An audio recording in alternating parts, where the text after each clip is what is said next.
आणि गेल्या काही दिवसांपासून हर्षवर्धन पाटलांना शांत झोप लागत नसेल असं राऊतांनी म्हटलेलं आहे। संजय राऊत यांनी इंदापूरमध्ये संजय राऊत यांनी हर्षवर्धन पाटील यांना टोला लगावलाय। तर इंदापूरमध्ये लोकसभा आणि विधानसभेला तुतारी जोरात वाजणार असा विजयाचा विश्वासही सुप्रिया सुळे यांनी व्यक्त केलाय। आमचे मित्र इथे हर्षवर्धन पाटील साहेब आहेत, त्यांना शांत झोप लागते, पण मला वाटत नाही गेल्या काही दिवसापासून ते शांत झोपले असतील। म्हणून माझे त्यांना आव्हान आहे, उतरा मैदानात, या महाराष्ट्रासाठी, या मराठी अस्मितेसाठी।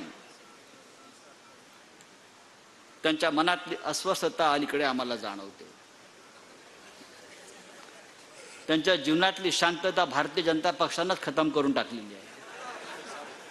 हा पक्ष कोणालाही शांत आणि सुखी झोप लागू देणार नाही। तुम्हाला निर्णय घ्यायचा आहे की तुम्हाला या सरकार बदलायचं आहे का नाही।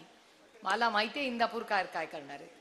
इंदापूरकर फार हुशार आहेत आणि फार स्वाभिमानी आहेत। त्याच्यामुळे माझा विश्वास आहे की बाकी कोणी काही बोललं तरी ह्या वेळी इंदापूरमध्ये जोरदार ही तुतारी वाजणार आहे, ह्याची मला गॅरंटी आहे, लोकसभेला पण आणि विधानसभेला। दरम्यान शिंदे, फडणवीस आणि अजित पवारांची आज अमित शहांसोबत बैठक आहे असं सूत्रांकडून कळतंय। मुख्यमंत्री शिंदे आणि अजित पवार हे दिल्लीला जाणार असल्याचीही सूत्रांची माहिती। अमित शहांसोबतच्या बैठकीमध्ये महायुतीच्या जागा वाटपावर शिक्कामोर्तब होणार असल्याचंही सूत्रांकडून कळतंय।